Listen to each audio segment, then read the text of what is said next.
Assalamualaikum warahmatullahi wabarakatuh. Salam sejahtera bagi kita semuanya. Salam Om Swastiastu, Namo Buddhaya, salam kebajikan. Tak kenal maka tak sayang. Perkenalkan, saya Yuli Isruslina dari instansi SMK Negeri 1 Juwiring sebagai mahasiswa PPG UNY Angkatan tahun 2023. Di sini saya melaksanakan PPL siklus 2 di SMK Muhammadiyah Delanggu dengan materi Badan Usaha dalam Perekonomian. Selamat menyaksikan.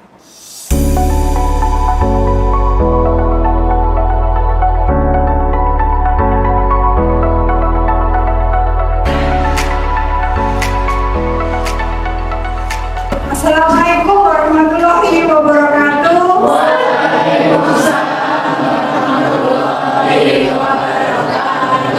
Bagaimana kabar kalian anak-anak? Baik, sebelum pembelajaran dimulai, silakan ketua kelasnya untuk memimpin doa. Doa mulai.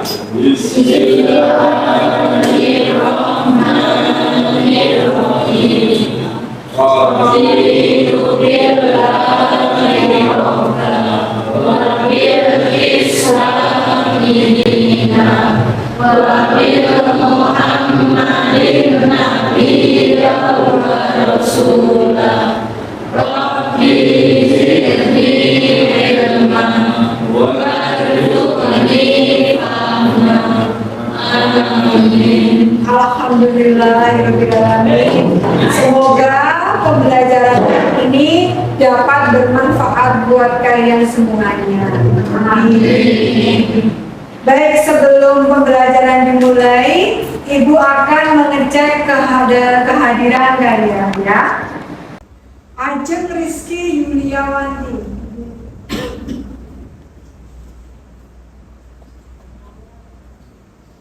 Aliana Handayani, yang keras dong deh. Alisa Sofi Salsabila. Baik, anak-anakku, sebelum pembelajaran kita mulai, kita harus mengetahui apa tujuan pembelajaran hari ini. Baik, tujuan pembelajaran hari ini adalah yang pertama, peserta didik bisa mampu menjelaskan badan usaha dalam perekonomian. Yang kedua, peserta didik mampu menjelaskan dan menyebutkan jenis-jenis badan usaha dalam perekonomian. Yang ketiga, peserta didik bisa membuat contoh badan usaha dan peserta didik mampu mengevaluasi suatu badan usaha, kinerja badan usaha. Baik, sebelum pembelajaran kita mulai, alangkah baiknya kita membuat kesepakatan kelas dulu. Ya? Apa kesepakatan kelas kalian hari ini? Men-silent HP. Oke, kesepakatan kelas yang pertama adalah men-silent HP. Yang kedua, Berkolaborasi dan bekerja sama dengan teman. oke, berkolaborasi dan bekerja sama dengan teman. Lagi? Menghargai pendapat teman. Oke, menghargai pendapat teman. Satu lagi? Satu lagi? Menjaga kebersihan dan ketertiban. Oke, menjaga kebersihan kelas dan ketertiban kelas. Berarti kesepakatan kelas hari ini adalah yang pertama, berkolaborasi dengan teman. Kedua, men-silent HP. Yang tiga, menghargai pendapat teman. Yang keempat, menjaga ketertiban kelas dan kebersihan kelas. Sepakat ya? Ya. Oke. Agar pembelajaran hari ini lebih bersemangat dan menyenangkan, boleh hari ini SBG? Oke. Who we are the dreamers, we make it happen, guess we believe it. Look who we are the dreamers, we make it happen, cause we can see it. Let's do the one that keep the passion,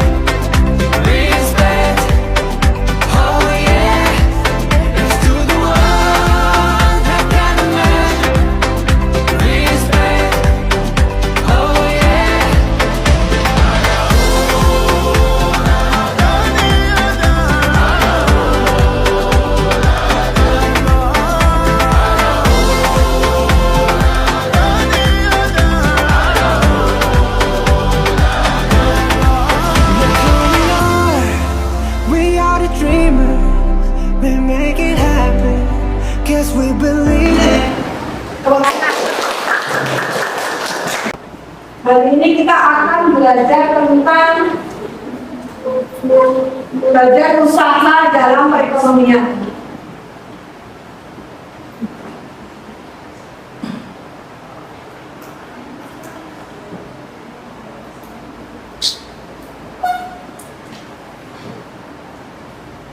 Oke, hari ini kita akan belajar tentang badan usaha dalam perekonomian. Tadi di depan Bu Yuli sudah menyampaikan apa tujuan dari pembelajaran hari ini. Masih diingat apa tujuan pembelajaran hari ini? Ayo, ayo, dibaca. Mampu menjelaskan badan usaha dalam perekonomian. Mampu mendeskripsikan bentuk dan jenis badan usaha. Mampu membuat contoh badan usaha. Mampu mengevaluasi salah satu kinerja badan usaha. Baik, terima kasih. Kita akan belajar tentang badan usaha. Tadi di review di depan, kalian sudah ada pertanyaan otomatis dan kalian sudah menjawab apa itu badan usaha. Badan usaha adalah kesatuan organisasi atau berbadan hukum atau berbisnis antara modal dan tenaga manusia yang bertujuan mencari laba atau merupakan kesatuan yang yuridis dalam ekonomi. Ada yang belum dipahami apa itu tentang badan usaha? Ya. Jenis-jenis badan usaha. Di sini ada jenis-jenis badan usaha. Jenis-jenis badan usaha itu ternyata ada 3. Ya. Yang pertama, badan usaha berdasarkan kegiatannya. Yang kedua, badan usaha berdasarkan kepemilikan modal. Dan yang ketiga adalah badan usaha berdasarkan wilayah negara. Jadi, jenis badan usaha ada berapa, Dek? 3. Yang pertama, Badan usaha berdasarkan kegiatannya. badan usaha Berdasarkan kepemilikan modal. Badan usaha berdasarkan wilayah negara. baik, bagus, terima kasih. Sekarang badan usaha menurut kegiatannya. Nah, ini ternyata masih dibagi lagi. Badan usaha menurut kegiatannya ada 6. Yang pertama ekstraktif, yang kedua agraris, yang ketiga perdagangan, yang keempat industri, yang kelima jasa, yang keenam kegiatan yang memberikan pelayanan kemudahan. Seperti itu. Baik. Apa itu badan usaha ekstraktif? Badan usaha ekstraktif adalah kegiatan mengambil apa yang telah dihasilkan oleh sumber daya alam. Contohnya apa? Yuk, contohnya badan usaha ekstraktif. Contohnya apa? Ini ikan nelayan. Ya, apa? Nelayan. Ya, nelayan. Mereka kan mengambil hasil ya ikan. Ya, bagus. Terus? Itu penjual palu atau mungkin kayak yang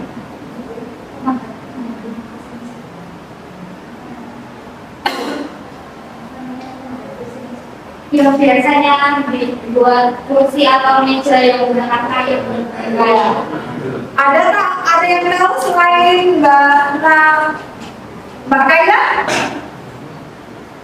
Di sini dijelaskan badan usaha ekstraktif adalah kegiatan mengambil apa yang telah dihasilkan oleh sumber daya alam, contohnya hasil laut dan hasil hutan.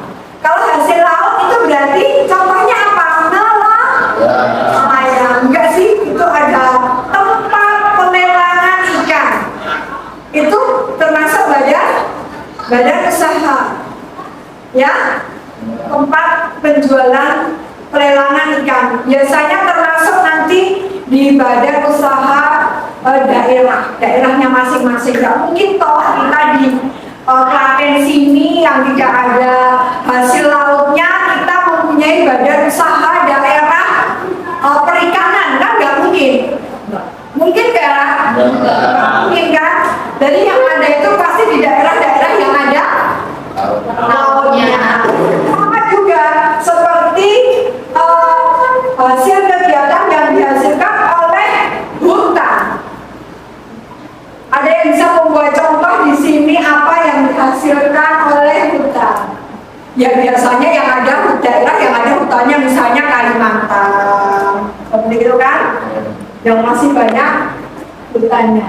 Yang kedua adalah agraris. Di sini adalah melakukan kegiatan yang berhubungan dengan pertanian. Nah ini di daerah Delambu ini adalah terkenal dengan bagus. Dengan beras apa sekarang di Klaten itu? Rojo lele. Ya, rojo lele itu adalah beras yang sangat terkenal. Berarti di daerah Klaten tempat kita ini punya badan usaha daerah pertanian karena penghasil beras, padi, beras, ya kan? Ya enggak sih? Iya. Paham sampai di sini? Tidak mungkin di daerah Kalimantan sebagai penghasil padi. Apakah mungkin di daerah laut penghasil padi? Apa padi yang ditanam ini nggak wedi-wedi? Asik? Enggak kan? Jadi sampai ke sini kalian paham ya? Yang ketiga adalah perdagangan. Kegiatan membeli dan menjual kembali suatu barang tanpa mengubah bentuknya. Contohnya adalah perdagangan beras dilakukan oleh seorang pembeli beras di daerah penghasil beras. Nah ini contohnya beras lagi. Perdagangan di sini ya berarti seseorang tuku beras nenggone daerah sing penghasil beras. Misalnya orang daerah pantai, orang Kalimantan, itu dia sebagai seorang penjual beras. Pulaan datang ke daerah Klaten untuk membeli beras seperti itu. Apa mungkin orang Kalimantan pulaan beras di pinggir pantai? Daerah pantai? Tidak mungkin kan? Ya. Nomor selanjutnya adalah industri, kegiatan mengolah bahan-bahan baku dan bahan penolong menjadi barang setengah jadi atau barang siap pakai. Contohnya barang siap pakai itu apa ya? Baju. Terus apa lagi? Ya, terus sepatu. Terus apa lagi? Siap pakai tas. Kebutuhan kalian sehari-hari dulu. Yang siap pakai misalnya di sini ada contohnya kalian beli barang itu di toko langsung esok itu kegiatan industri. Banyak sekali loh bahan yang beli di toko langsung bisa pakai. Saku, nah saku seperti itu ya. Jadi paham deh.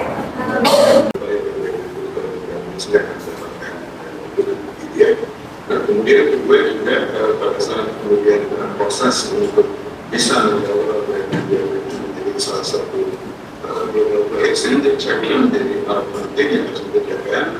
Jadi langkah misalnya beberapa saat lalu inisiasi Indonesia office di salah satu negara Asia ini kan bisa menjadi model awal kemudian secara bersama-sama BUMN itu kemudian bisa membuat berkompetisi overseas yang bisa membuat upaya penetrasi ke pasar regional, ke pasar global dan bisa lebih baik. Ya, saya kira upaya-upaya semacam ini harus terus dilakukan.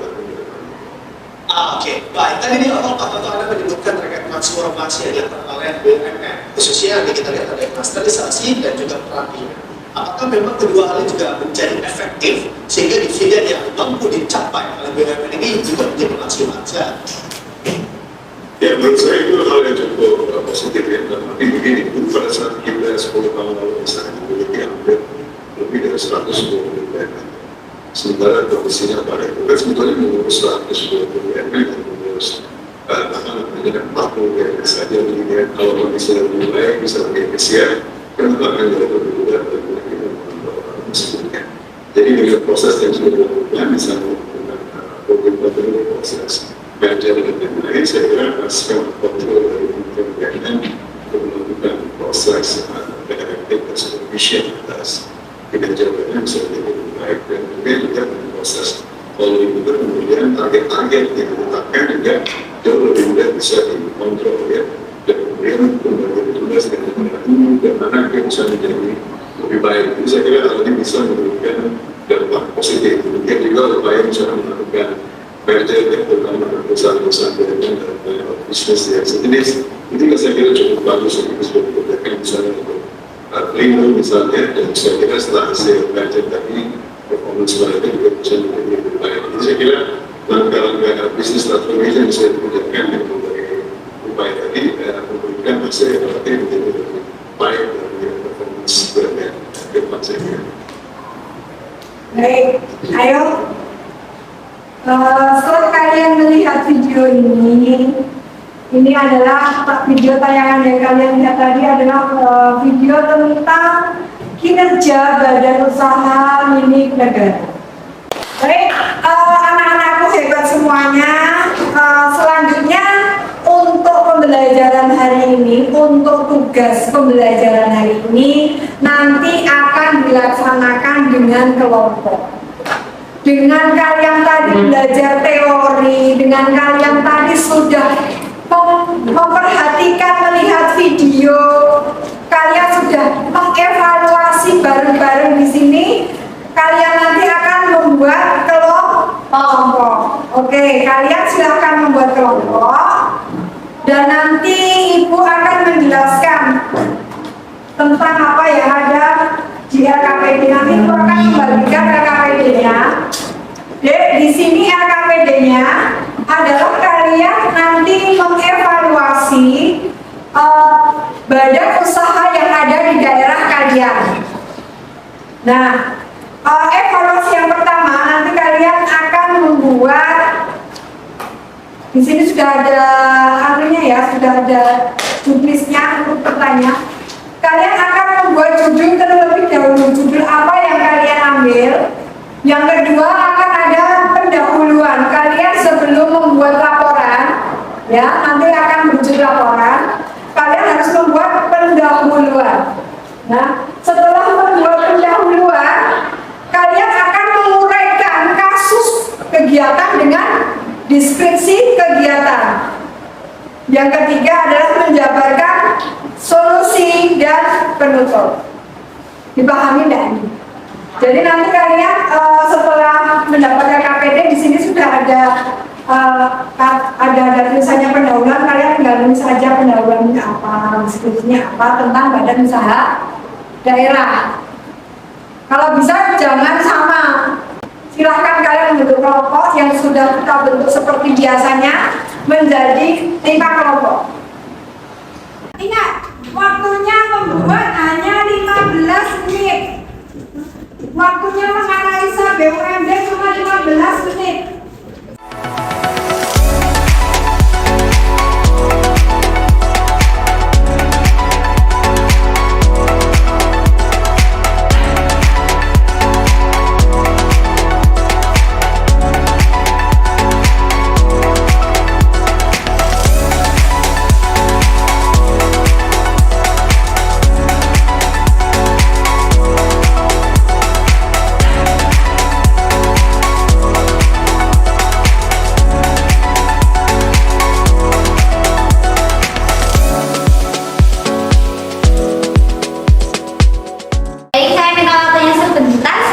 Mempresentasikan. Bismillahirrahmanirrahim. Assalamualaikum warahmatullahi wabarakatuh.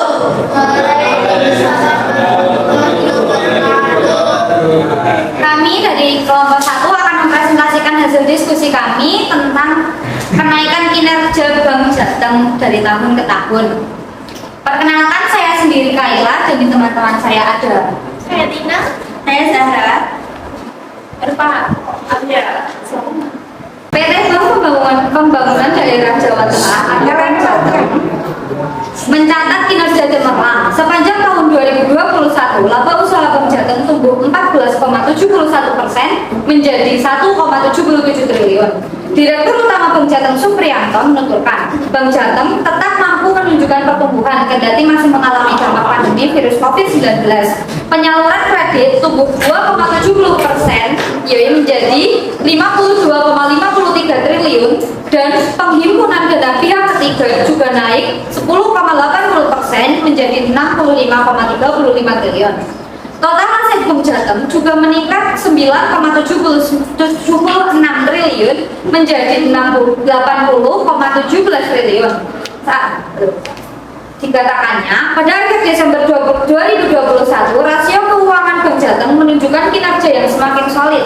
Rasio dana murah terhadap DPK meningkat dari 53,59% pada Desember 2020 menjadi 56,93%.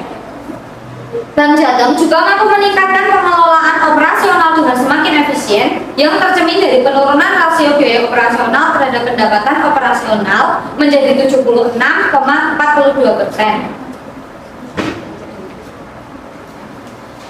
Rasio penyaluran kredit terhadap DPK atau LDR atau deposit yang meningkat dari 71,53% pada akhir Desember 2020 menjadi 80,38% yang menunjukkan semakin meningkatnya fungsi intermediasi oleh Bank Jateng untuk meningkatkan perekonomian daerah melalui penyaluran kredit. Sementara rasio kredit bermasalah atau NPL non-performing loan berhasil diturunkan dari 3,52% pada Desember 2020 menjadi 3,17% dan masih di bawah batasan sesuai ketentuan Oratias maksimal 5%. Meningkatkan kepercayaan pemegang saham dan masyarakat termasuk pengawas oleh OJK. Bank Jateng sejak tahun 2018 mampu mempertahankan predikat sebagai bank sehat. Jadi hasil kesimpulan dari diskusi kami adalah Bank Jateng mengalami peningkatan dari tahun-tahun sebelumnya, dari 2021 ke 2022 sampai saat ini. Mungkin sekian yang dapat kami presentasikan. Apabila ada kurang dan lebihnya kami memohon maaf yang sebesar-besarnya. Dan apabila ada lebihnya itu datang dari Yang Maha Kuasa. Sekian yang dapat kami presentasikan. Akhirul kalam billahi taufiq wal hidayah. Wassalamualaikum warahmatullahi wabarakatuh. Baik, Waalaikumsalam warahmatullahi wabarakatuh. Baik, sebelum saya lanjutkan kalian untuk menanggapi apa yang sudah dipresentasikan dari kelompok 1, ini Ibu akan menanggapi dulu sama kelompok 1. Kenapa kelompok 1 tertarik dengan BUMD yang ada di daerah Bank Jateng? Kenapa tertarik? Silakan. Karena kami sendiri kan berasal dari Jawa Tengah. Jadi pembahasan tentang bank itu menurut kami itu kayak menarik aja gitu loh buat dibahas, karena bank sendiri kan merupakan salah satu badan usaha yang penting juga di masyarakat. Jadi kami itu tertarik untuk membahasnya, apalagi tentang peningkatannya atau penurunan dan lain sebagainya. Makanya kami memilih topik di kali ini itu Bank Jateng. Baik anak-anakku hebat semuanya, setelah pembelajaran hari ini kita belajar tentang badan usaha dan teman kalian sudah mempresentasikan. Ibu akan mereview pembelajaran hari ini. Silakan Mbak Kalia mau mereview pembelajaran hari ini.